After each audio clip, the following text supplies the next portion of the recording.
Baik,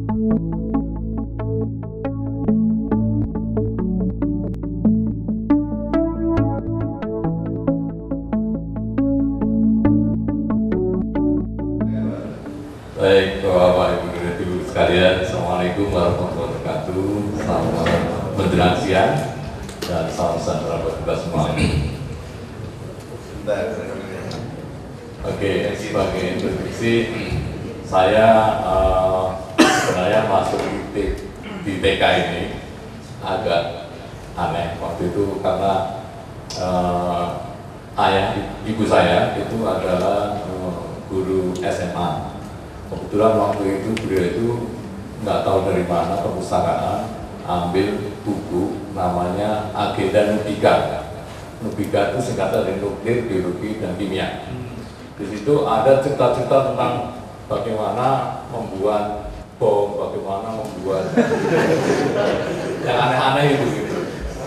Nah, saya malah tertarik yang aneh-aneh gini, makanya ketika saya mau masuk ke kimia itu, bapak saya sebenarnya bilang, kamu ini ngapain masuk TK gitu, orang megang obeng aja nggak bisa kok masuk teknik gitu kan. Tapi saya pikir enggak, saya tuh pengen bikin bom kimia kalau bisa. Makanya sekarang kemudian saya masuk ke Oke, jadi sedikit akan saya paparkan catatan pengalaman dari kehidupan saya. Saya kebetulan ada beberapa dunia di dunia penelitian, dan kemudian saya masuk ke industri khususnya jasa dan rekayasa. Pertama, saya sangat bersyukur bahwa sampai saat ini saya masih diberi kesehatan dan diberi berbagai anugerah oleh Allah Subhanahu wa Ta'ala, sehingga saya dapat menjalani hidup ini dengan melihat berbagai wajahnya, dan mudah-mudahan ini bisa sampai diberikan kekuatan sampai akhir hayat saya. Ini sekilas karir di saya. Jadi kita mulai saja dari saya sekarang MPB di Rekayasa Industri. MP itu adalah divisi New Venture dan Investment. Ini salah satu divisi di Rekayasa yang bergerak untuk investasi. Sebelumnya saya menjadi direktur utama di perusahaan Trakon anak perusahaannya Rekayasa. Kemudian sebelum itu saya menjadi GM untuk NPI, peran di program manager, kader teknologi, ya kira-kira inilah. Saya sempat bergabung dengan Pak Disminton di Bank Mandiri pada tahun pulang dari Jepang. Saya lulus tahun ini di tahun 83. Saya mencoba membuat sedikit tahapan gitu ya. Jadi kira-kira kalau tahapan edukasi itu antara kira-kira guru SMA lah gitu ya. Kemudian saat mahasiswa kita knowledge acquisition, artinya kita belajar untuk mendapatkan pendidikan usaha gitu. Kemudian tapi menurut saya sih itu belum cukup, apalagi di kedepan ini ya, masalah penguasaan ini strengthening. Mungkin kita bisa masuk ke S2, S3 dan sebagainya. Kalau dari sisi karir mungkin juga bisa dimulai dari beginner. Jadi ketika kita lulus dari perguruan tinggi, mungkin kita perlu 5 sampai 10 tahun untuk kerja sebagai pemula. Kita belajar benar seperti apa yang disampaikan Pak Bambang tadi ya, dari 2 tahun, 3 tahun, 5 tahun kira-kira ya, antara 8 sampai 10 tahun itu masih sedang pemula. Kemudian setelah itu kita memasuki pengalaman, experience, kita lebih memperdalam ilmu kita, memperdalam lebih fokus ke apa yang kita inginkan. Kemudian mungkin setelah itu, nah saatnya sekarang kita masuk ke suatu jenjang pertanggungjawaban, baik itu secara umur ataupun secara pengalaman, atau secara karir, yang kita harapkan di sisi tahap pertanggungjawaban inilah kita memberi share lebih banyak ke lingkungan dan sebagainya untuk kesehatan yang lebih baik. Kalau dari saya sendiri, kira-kira ini tahapan yang saya alami ketika pemula tahun 23, umur 23 tahun, penguatan saya sampai 35 tahun, kemudian sekarang saya menginjak 55 atau setelah tanggung jawaban.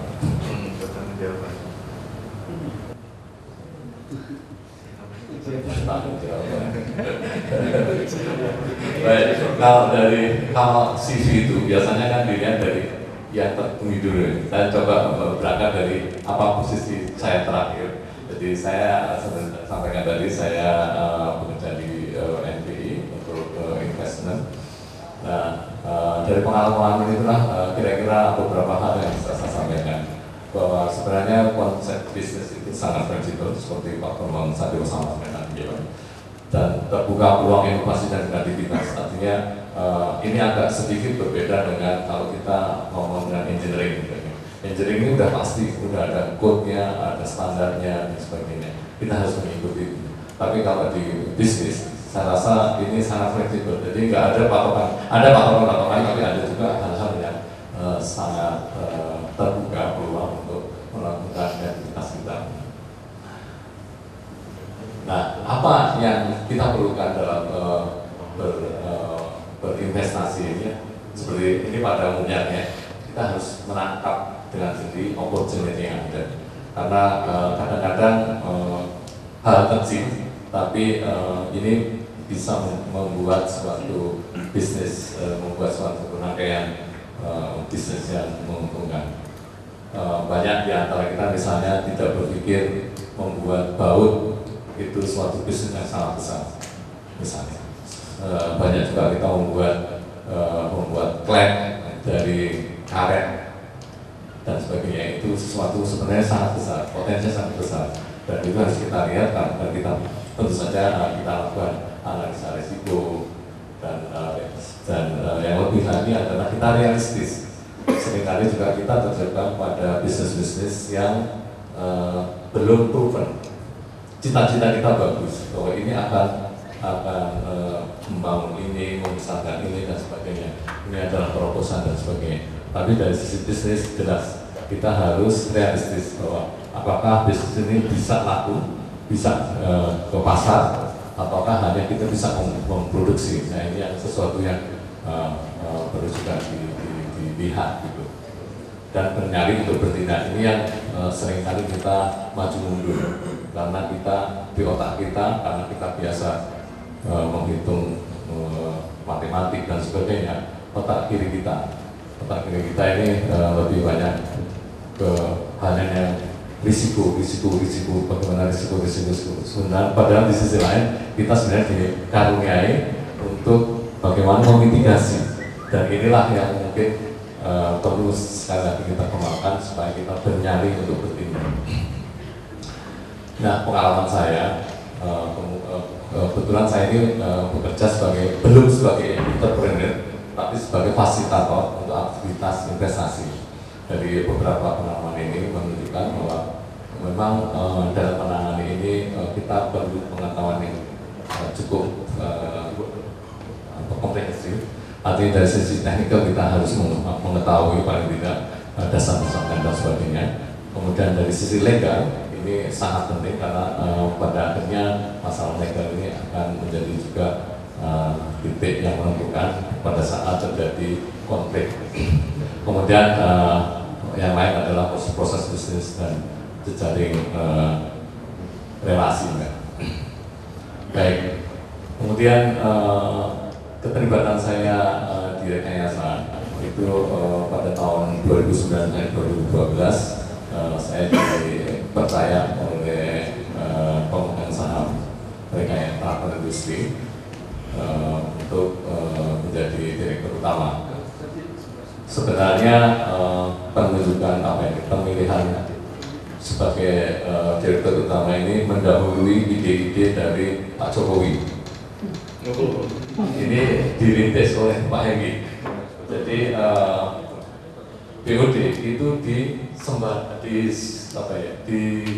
ditenderkan karena Pak Hengki kan IBC ya, suka tender, jadi sampai urusan pemilihan BOD anak perusahaan juga ditenderkan. Artinya dibuka peluang kepada siapa saja yang kira-kira mempunyai visi untuk membangun, untuk memperbaiki dan sebagainya anak-anak perusahaan ini.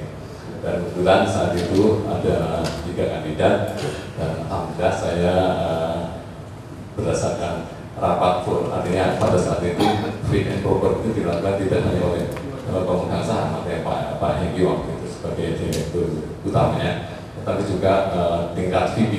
Jadi VP di lingkungan rekayasa ikut menilai seperti apa program kerjanya dan sebagainya. Ini saya rasa ini salah satu terobosan yang berani dari Pak Hengki untuk pemilihan direksi. Nah, sedikit tentang Trapan itu. Trapan ini didirikan tahun 2006. 80% adalah kepunyaan rekayasa. Ini bergerak di bidang assessment, operasi dan maintenance, audit and studi, integration engineering, project management, dan supply chain. Jadi ini perusahaan kecil, tapi aktivitasnya banyak. Jadi ini kayak warteg lah gitu. Jadi apa lu mau gua ada gitu. Intinya gitu lah. Tapi anyway, tapi terkaitan dengan industri sebenarnya arahannya adalah untuk mendukung kompetitivitas dari rekayasa. Jadi sebagai perusahaan jasa, asetnya itu ya ini Pak, orang, sistem, dan kepercayaan. Dan alhamdulillah ketika saya masuk, ketiga hal ini masih agak kacau. Jadi saya bisa banyak belajar untuk memperbaiki yang ini. Nah, tantangannya ini keseimbangan aspek finansial seperti Pak Bambang sampaikan tadi. Kelihatannya kalau sudah agak ke atas ini masalah finansial ini menjadi salah satu kriteria, salah satu yang harus diperhatikan. Ini adalah masalah finansial. Kemudian dalam perusahaan itu saja pengembangan pasar dan penguatan kompetensi perusahaan untuk lebih maju lagi. Nah, waktu itu yang kita inginkan adalah bagaimana kebetulan karena sebagai watak tadi, artinya aktivitasnya bisa macam-macam. Salah satu yang waktu itu ingin kita realisasikan adalah bagaimana mengindustrialisasikan hasil riset melalui scale up dan manajemen. Ini salah satunya kita lakukan untuk unit bersama dengan Pak Bagio, kita bangun di BIM. Kemudian kita waktu itu sedang mengembangkan aspal beton melalui pendekatan yang lain dengan yang sudah ada dilakukan oleh Pak Disbonto, Pak Disbonto. Oke, ini sekedar kelas baik. Menurut saya sih dalam mengelola perusahaan itu kita mesti zoom in dan zoom out. Artinya zoom in itu kita perhatikan benar apa-apa yang terjadi di dalam. Kemudian kita harus juga melihat bagaimana interaksi perusahaan kita dengan perusahaan yang lain, makhluknya dan sebagainya. Jadi penting sekali kita melihat suatu saat kita melihat kondisi internal kita untuk memperbaiki, untuk meningkatkan kapasitas di samping tapi jangan lupa juga kita exposure kita keluar untuk melihat interaksi.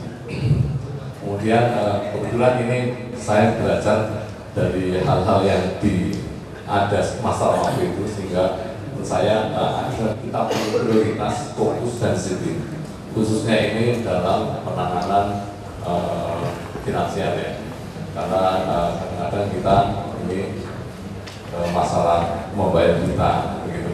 Ini kita mesti disiplin bahwa sekian besar dari ini harus kita alokasikan untuk ini.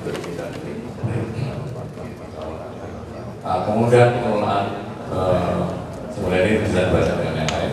Pengelolaan human resource ini karena kita jasa, intinya juga kita tidak ingin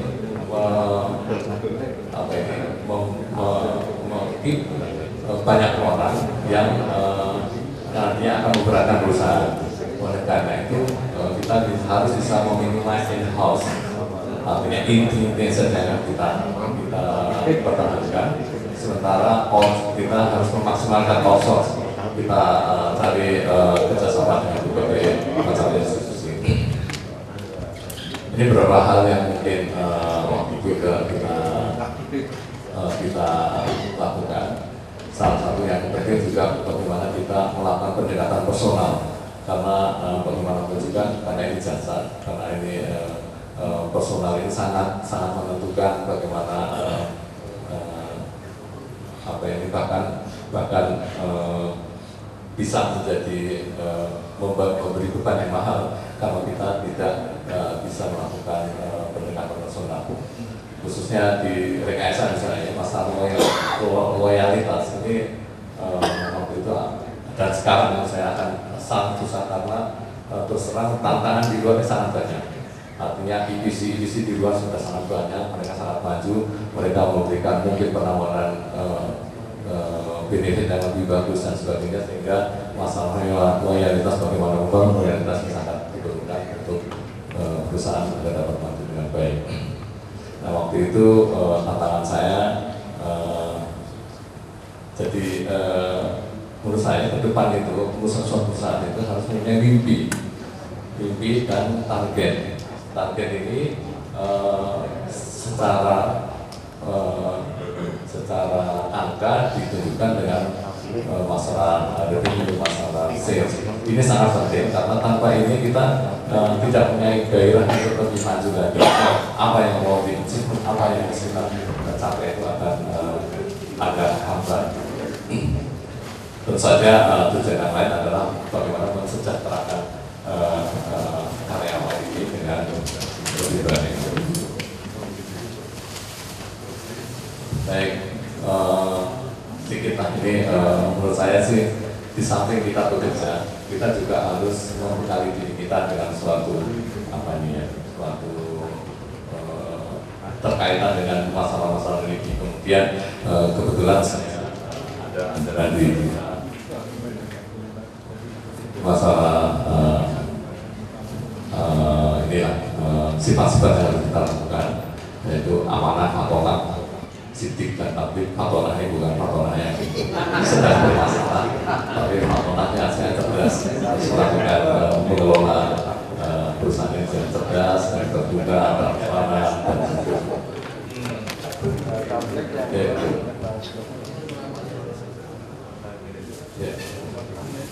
ini dunia bisnis yang saya geluti, ini juga agak revolusioner menurut saya, karena waktu itu saya dari Banan terus pindah ke engineering.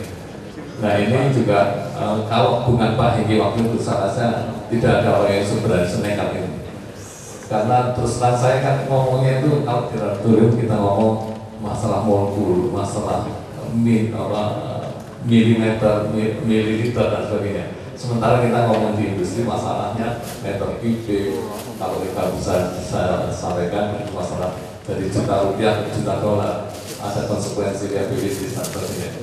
Saya nggak tahu apa-apa, Pak Hengki waktu itu cuma percaya saya ini orang TK harus bisa melakukan ini. Dan saya di-hire sebagai project engineer di POKA. Waktu itu saya harus mengurusi desalinasi dan kurinasi yang sama sekali saya belum tahu waktu itu. Tapi ya inilah, ini adalah suatu perjalanan bagaimana nasib saya bisa berubah dengan kebijakan-kebijakan orang lain yang begitu berat. Saya pernah di divisi teknologi, kemudian waktu itu teknologi memang merupakan salah satu inti yang dirasakan penting untuk memenangkan tender, karena saya ingat waktu itu di Siluturi misalnya, mereka itu menenderkan dengan konsep lisensinya terbuka, jadi fee-nya tidak ada. Jadinya bahkan teknologinya suruh pilih sendiri, mana teknologi yang paling bagus, paling efisien, paling memberikan keuntungan pada owner. Nah saat itu kita memilih Amin pun dengan berbagai macam skema itu bisa dilakukan. Dan itu kita akan studi untuk memenangkan tender di Pertamina Subang. Dan lebihnya lagi bahwa ini kita diberi hanya 5 lembar dokumen PEDG singkatnya, Project Engineering Design Package, yang hanya 5 lembar yang berisi PFD, terus berisi sedikit spek dari material, dari peralatan, dan itu kita kembangkan sendiri. Kira-kira inilah yang dilakukan di IBC. Mungkin ini yang sangat menarik. Dari saya sempat bekerja sebagai project management di program management. Jadi ini adalah sebenarnya mengadopsi waktu itu di 2003 itu kondisi IBC saat itu sedang lesu. Kemudian waktu itu Pak Hengki direktur operasi menginisiasi sebuah lompatan dari konsep yang biasanya customer satisfaction ke customer centric. Ini sebenarnya ini adalah sedang dikembangkan untuk industri informasi dan telekomunikasi. Ini kita adopt ini untuk diterapkan di rekayasa yang intinya itu lebih mengutamakan, lebih memperkuat jajaran di depan, di front end, di marketing, sehingga untuk bisa mendapatkan order. Kira-kira ini ya intinya saya pesan. Nah, kenapa seperti tadi saya masuk di teknologi di engineering, di nuclear engineering, karena sebenarnya konsep yang ada di chemical engineering sangat lengkap dan di teknologi nuklir juga banyak hal terkait dengan teknologi chemical engineering. Misalnya di bahan nuklir itu prosesnya adalah proses ekstraksi di pembuatan radioisotop dan sebagainya. Itu banyak hal terkait dengan bagaimana aplikasi teknologi kimia ini di bidang khususnya terkait dengan penanganan radioisotop nuklir. Satu hal yang penting adalah bahwa memang kita harus menyadari bahaya, karena bahaya di nuklir ini tidak kelihatan berupa sinar yang merusak di tubuh kita. Dan inilah yang kemudian sebagian juga menjadi masuk ke dalam kehidupan saya pribadi, bagaimana safety ini harus benar-benar dijaga. Saya di pendidikan tinggi di Kyoto University, ini dibangun tahun 97. Saya masuk di lab dari Profesor Dikasi Kumio. Dia ini membawa dua lab, satu ada nuclear fusion dan satu lagi nuclear waste.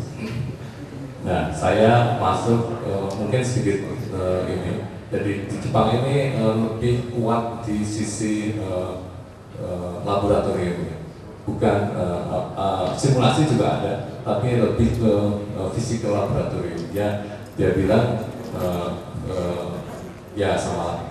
Jadi kalau komputasi simulasi ini garbage in, garbage out gitu ya. Jadi kalau kita tidak bisa memberikan data yang bagus di in, maka simulasinya akan agak berbeda. Jadi ini yang menjadi dasar pemikiran mereka.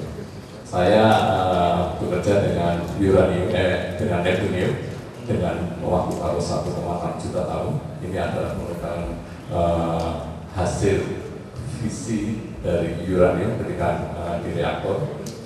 Ini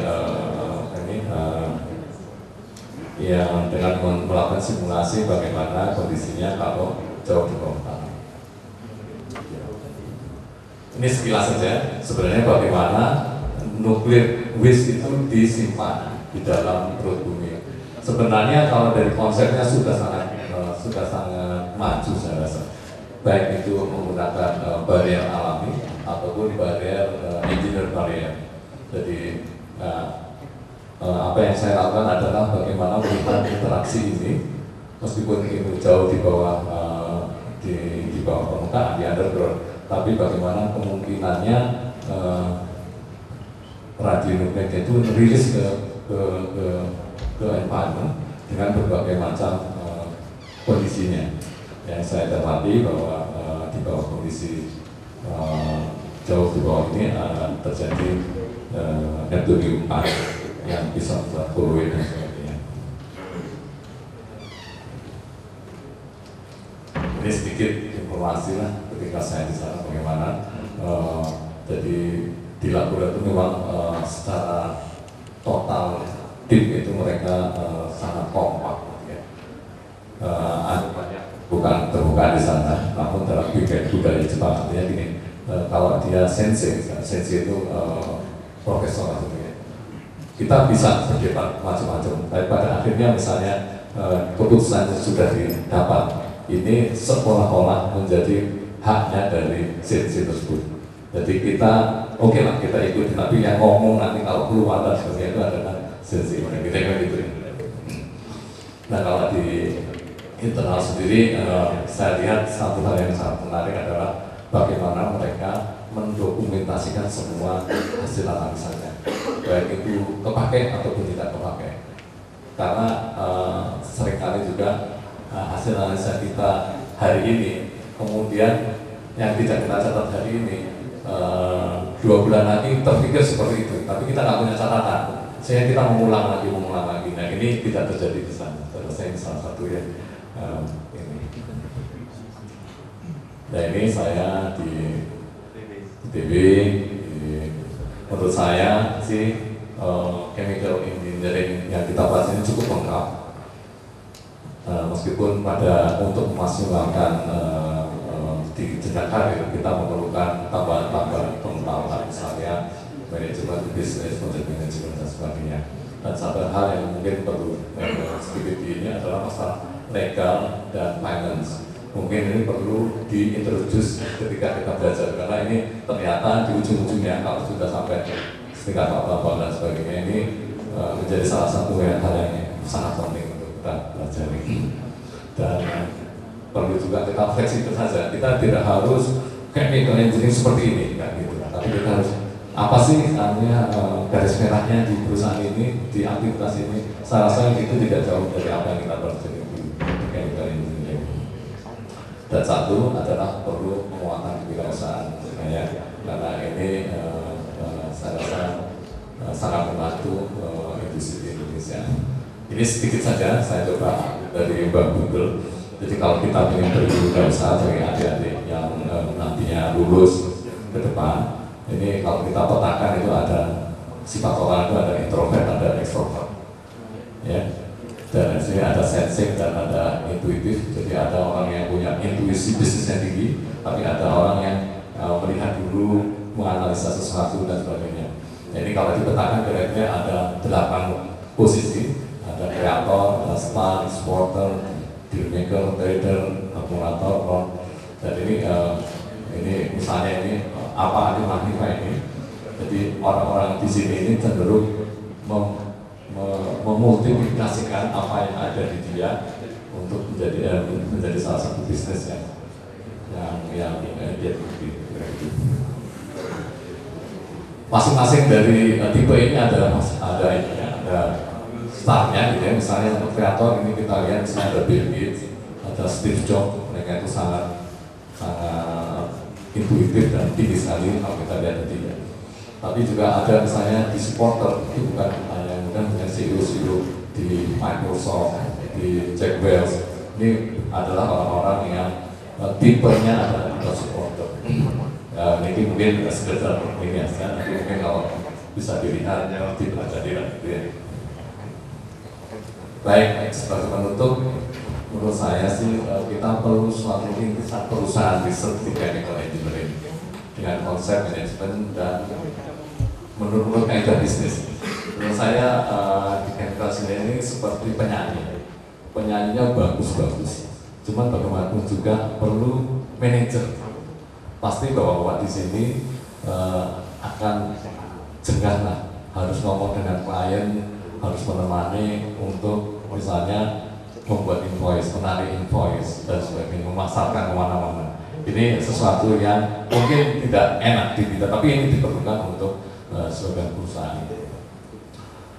Nah, satu hal juga menurut saya sih kolaborasi ABD ini akademi, bisnis dan government ini perlu sekali digiatkan lagi. Mungkin ini sudah ada, cuma lewat lampi dan sebagainya. Satu hal lagi mungkin perlu diberikan juga kebijakan atau target pendidikan teknik kimia ini untuk melahirkan pimpinan perusahaan dan kebijakan di industri Indonesia. Karena bagaimanapun juga kalau kita ngomong katakanlah orang IPB menduduki misalnya direktur di bank, gitu. Ini bagaimana akan memudahkan kalau seandainya dia adalah orang TK, ngerti banget gitu. Kalau kita punya industri ini, mau pengembangan ini, mereka bisa cepat. Dan ini kita perlukan secara luas. Dan menurut saya sih ini perlu juga dipikirkan oleh Kapolres ini. Apa sih target dari TK ini katakanlah untuk 15-10 tahun mendatang. Saya berdasarkan ini nanti. Sebagai penutup saya ingin mengucapkan terima kasih kepada istri saya, anak saya, dan Pak Dirjen Pengelolaan khususnya. Kemudian ada juga ini Pak Asa, Pak Ismunto, kemudian Pak Chandra Widodo dan Anjas Widodo yang suka ngerasani gitu. Kemudian juga guru saya Pak Haji Muslim Abdurrahman, ini salah satu pendiri pondok pesantren di Merauke Jawa Tengah. Kemudian Bapak dan saya, kemudian juga kepada para dosen punya dan bisa saya sampaikan.